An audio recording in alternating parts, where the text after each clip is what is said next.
უკრაინული დრონები და რუსული თვითმფრინავები, სამშვიდობო მოლაპარაკებები სტამბოლში და შეერთებული შტატების რეაქცია იმაზე, რაც მოხდა დღეს რუსეთში. ეს არის ის სამი ძირითადი თემა, რომელზეც სულ რამდენიმე წუთით მინდოდა დღეს მესაუბრა თქვენთან. და მე გამარჯობა, მე იამე ორმეშველე ვარ. დღეს არის 1 ივნისი, ვაშინგტონის დროით დაახლოებით საღამოს 7:30 და დავიწყებ სწორედ ამ თარიღით. მოგეხსენებათ 1 ივნისი არის ბავშვთა დაცვის საერთაშორისო დღე და ვისურვებდი, რომ მთელი მსოფლიოს მასშტაბით, არა მხოლოდ დღევანდელ დღეს, არამედ წელიწადის ყოველ დღეს თითოეული ბავშვის უფლება იქნას დაცული იმისთვის, რომ მათ ჰქონდეთ უსაფრთხო და დაცული ცხოვრება და გაზრდის საშუალება, მათ შორის, რა თქმა უნდა, გულისხმობ იმ 10,000 უკრაინელ ბავშვს, რომლებიც რუსეთმა გაიტაცა უკრაინიდან სრულმასშტაბიანი ომის დაწყების შემდეგ უკრაინიდან რუსეთში. უკვე საკმაოდ მნიშვნელოვანი თარიღია დღეს, მაგრამ ამ თარიღს ასევე 29 წლის წინ ემთხვევა დღე, როდესაც უკრაინამ საბოლოოდ გადასცა რუსეთს საკუთარი ბირთვული არსენალი. 1996 წლის 1 ივნისს ბოლო ბირთვულმა ქობინმა დატოვა უკრაინა, რის საფუძველზეც, რის შედეგადაც უკრაინამ უარი თქვა იმაზე, რომ ის იქნებოდა ის არის ბირთვული სახელმწიფო და ეს მოგეხსენებათ ეფუძნება ეგრეთ წოდებულ ბუდაპეშტის შეთანხმებას, რომლის თანახმადაც შეერთებული შტატები, დიდი ბრიტანეთი და რუსეთი უკრაინას ტერიტორიული მთლიანობის გარანტიას აძლევდნენ ბირთვული არსენალის რუსეთისთვის გადაცემის სანაცვლოდ და ეს სწორედ დღევანდელ დღეს 29 წლის წინ დამთავრდა ეს პროცესი. საინტერესო თარიღია, რა თქმა უნდა, არ მინახავს მე არსად ის, რომ სპეციალურად ამ თარიღს იმიტომ დაემთხვა დღევანდელი თავდასხმა რუსეთზე, რომ ის უკავშირდებოდა ბირთვული არსენალის გადაბარებას რუსეთისთვის თუ ჩაბარებას საერთაშორისო თანამეგობრობისთვის, თუმცა საინტერესო დამთხოვაა ჩემი აზრით. მაგრამ რა ვიცი, შეიძლება გამოჩნდეს რაღაც მომენტში, როცა უფრო მეტი ინფორმაცია გვეცოდინება იმაზე, რაც მოხდა დღეს. და ახლა კი იმაზე უშუალოდ რა მოხდა დღეს. დღეს უკრაინამ იერიში მიიტანა რუსეთის 4 სამხედრო საჰაერო ბაზაზე. იერიში იქნა მიტანილი 117 უპილოტო საფრენი აპარატით, იგივე დრონით. ეს იყოს 3 სხვადასხვა დროის სარტყელში, ანუ სხვადასხვა დროს, სხვადასხვა დრო იყო ამ თანადროული და კოორდინირებული თავდასხმის დროს, თავდასხმის განმავლობაში, როგორც გითხარით, ეს იყო 4 სამხედრო ბაზა რუსეთში, რუსეთის სხვადასხვა რამდენიმე რეგიონში და ამ დროის მონაცემებით ვიცით ის, რომ სავარაუდო ფინანსური ზარალი, რაც რუსეთმა მიიღო ამ თავდასხმის შედეგად, არის დაახლოებით 7 მილიარდი დოლარი. ეს უკავშირდება 41 თვითმფრინავის განადგურებას, იქ რა თქმა უნდა, არა მხოლოდ თვითმფრინავი, არამედ ინფრასტრუქტურაც დაზიანდა ან განადგურდა ამ სამხედრო ბაზებისა და ეს 41 თვითმფრინავი არის რუსეთის სტრატეგიული სამხედრო ავიაციის დაახლოებით 34%. სტრატეგიული სამხედრო ავიაცია ნიშნავს იმას, რომ ძალიან ხშირად გვესმის ხოლმე ეს, მაგრამ ძალიან მნიშვნელოვანია, როცა ვსაუბრობთ ამაზე, გამომდინარე იქიდან, რომ სტრატეგიული ავიაცია არის სტრატეგიული ბირთვული ავიაცია არის იმ თვითმფრინავების ფლოტი, რომლებსაც შეუძლიათ ბირთვული ქობინების გადატანა და გაშვება. ანუ შეუძლიათ ბირთვული იარაღით დაბომბვა ამ თვითმფრინავებს და აი როგორც გითხარით 34% 1/13-ზე მეტი დღეს უკრაინის მხარის მიერ იქნა ან განადგურებული ან მნიშვნელოვნად დაზიანებული.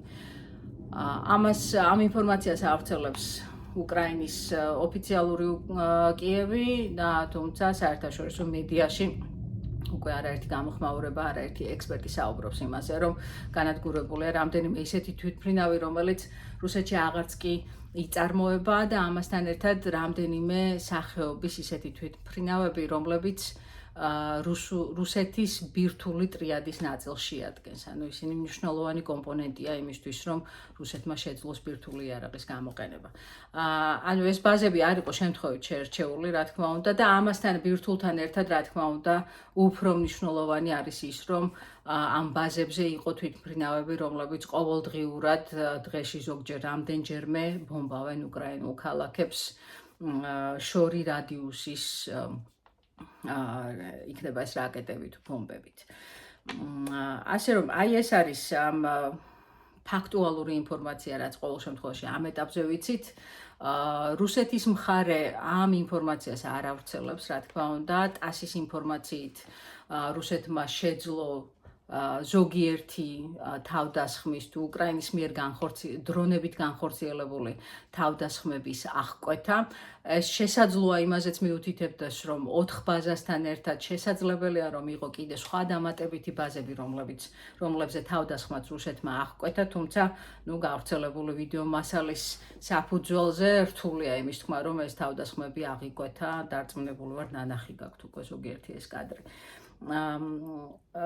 როგორ მოხდა ახლა ეს თავდასხმა, როგორც ჩანს ის იგეგმებოდა დაახლოებით წელიწად ნახევრის განმავლობაში, 1 წლის 6 თვის და 9 დღის განმავლობაში, ასე გავრცელდა ინფორმაცია და დრონების გადატანა უკრაინიდან რუსეთის ტერიტორიაზე მოხდა, ყოველ შემთხვევაში უკრაინიდან თუ სადმე სხვა ტერიტორიიდან რუსეთში ჩატანა მოხდა ცალკე. ამის შემდეგ უკრაინულმა მხარემ, უკრაინის დაზვერვის სამსახურმა SBU-მ გააკეთა არა მხოლოდ ამ სატვირთოების მობილიზაცია, რომლებსაც საშუალება ჰქონდათ, რომ ისულოყვნენ ბაზებთან ახლო საკმარისად ახლო ტერიტორიაზე, რომ იქიდან დრონებს შესძლებოდათ ფრენა, არამედ დაიქირავა მათთვის რუსი მძღოლები. სავარაუდოდ ეს მანქანები, სატვირთო მანქანები დადიოდნენ უკვე რუსეთში, ანუ ეს არ იყო მათი პირველი წასვლა-წამოსვლა შემთხვევა. დრონები, როგორც ჩანს, იყო სახურავში დამალული, ხის კონსტრუქცია იყო, ხის ყუთები იყო მათთვის შეკრული სახურავში, რომელიც არ ჩანდა და თავდასხმამდე რამდენიმე წუთით ადრე მოხდა ამ სახურავის გახსნა დისტანციურად და დრონების გამოშვება იქიდან. აი ეს არის ის, რაც ვიცით აქამდე. უკრაინის პრეზიდენტი ვოლოდიმირ ზელენსკი, როგორც ჩანს, პირადად მონაწილეობდა ოპერაციის დაგეგმასა და ჩართული იყო ბოლომდე ამ ოპერაციის დეტალებში და მან თქვა, რომ თავდასხმის შემდეგ გააკეთა მან სოციალურ ქსელში მისი ყოველდღიური მიმართვის ფორმატში განცხადება და თქვა, რომ თითოეული ადამიანი, რომელიც რუსეთის ტერიტორიაზე ჩართული იყო ამ ოპერაციის დაგეგმასა და აღსრულებაში, უკრაინაში დაბრუნდა მანამ სანამ ეს თავდასხმა მოხდებოდა. ეს ვიცით, მოკლედ უკრაინული მხრიდან ამ ეტაპისთვის. ახლა რა ხდება მოლაპარაკებებთან დაკავშირებით, ესაც მნიშვნელოვანია, ხვალ 2 ივნისს სტამბოლში დაგეგმილია მორიგი შეხვედრა უკრაინულ და რუსულ მხარეებს შორის. შეერთებული შტატები უკვე დიდი ხანია რუსეთს თხოვს, რომ მან გაუზიაროს უკრაინას ან მხოლოდ შეერთებულ შტატებს მოლაპარაკების ის მოთხოვნები თუ ის სია, რომელსაც რუსეთი ითხოვს სამშვიდობო მოლაპარაკებასთან ცეცხლის შეწყვეტის მოლაპარაკებასთან დაკავშირებით. რუსეთს ამ ეტაპისთვის არ აქვს ეს სია გაგზავნილი, ეს დაადასტურა დღეს ინტერვიუში გენერალმა კელოგმა, რომელიც არის პრეზიდენტ ტრამპის სპეციალური წარმომადგენელი უკრაინისა და რუსეთის მოლაპარაკებებში. და ასევე ვიცით ის, რომ უკრაინამ გაუგზავნა რუსეთს უკვე მოთხოვნა, უკრაინა თავდასხმის შემდეგ, უკრაინა რუსეთს თხოვს უპირობო ცეცხლის შეწყვეტას და სამშვიდობო მოლაპარაკებების დაწყებას, პატიმრების თუ ტყვეების გათავისუფლებას, ყველა ტყვის გათავისუფლებას და უკრაინიდან გატაცებული ბავშვების უკრაინაში დაბრუნებას. ეს არის სამი პირობა, რაზეც ვიცით, რომ უკრაინამ შესთავაზა რუსეთს. რუსული დელეგაცია უკვე ჩავიდა სტამბოლში, ამის ამსახველი ვიდეო კადრები უკვე გავრცელდა სოციალურ ქსელებში. რუსულ დელეგაციას არ გაუკეთებია ოფიციალური განცხადება არც ჩასვლასთან, არც მოლაპარაკებასთან და არც თავდასხმასთან დაკავშირებით, მათ თქვეს, რომ განცხადებას გააკეთებენ ხვალ. უკრაინულ მხარეს უხელმძღვანელებს უკრაინის თავდაცვის მინისტრი როსტემ უმაროვი და რუსეთის მხრიდან იქნება იგივე წარმომადგენლობა, რაც იყო წინა შემთხვევაში და ეს ასევე არის ის წარმომადგენლობა, რომელიც თავდაპირველად 2022 წლის აპრილში აწარმოებდა უკრაინასთან მოლაპარაკებას, რომელიც შემდეგ უკრაინამ დატოვა რუსეთის მხრიდან მოთხოვნილი შეუსრულებელი პირობების გამო. და ბოლოს შეერთებული შტატების რეაქცია შეერთებულმა შტატებმა ერთადერთი ოფიციალური ყოველ შემთხვევაში ამ დროისთვის რაც გვაქვს ინფორმაცია არის ის რომ შეერთებულმა შტატებმა თეთრმა სახლმა არ იცოდა ამ თავდასხმის შესახებ ეს ინფორმაცია ასევე დაადასტურა უკრაინულმა მხარემაც ეს ალბათ არ არის გასაკვირი გამომდინარე იქიდან რომ სცოდნოდა შეერთებულ შტატებს შესაძლოა ეთქვა რომ ეს თავდასხმა არ განეხორციელებინა და უკრაინულ მხარესაც აქვს სრული სუვერენული უფლება იმისა რომ დაგეგმოს ნებისმიერი ოპერაცია რომელიც ფიქრობს რომ ის თავდაცვას უზრუნველყოფს. ეს ვიცით ამ ეტაპზე ოფიციალური ვაშინგტონიდან, თუმცა სხვა წყაროებიდან იქნება ეს სენატის მხრიდან, წარმომადგენელთა პალატის მხრიდან ასევე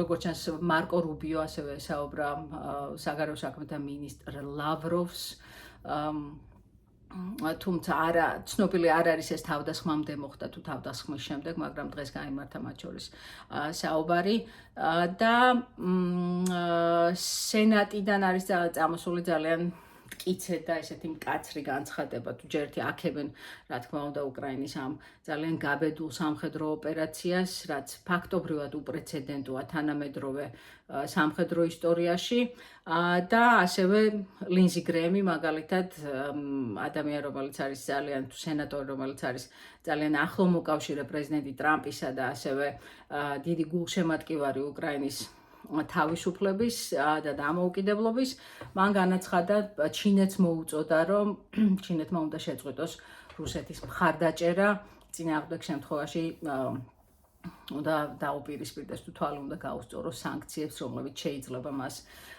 მათ დაუწესდეთ.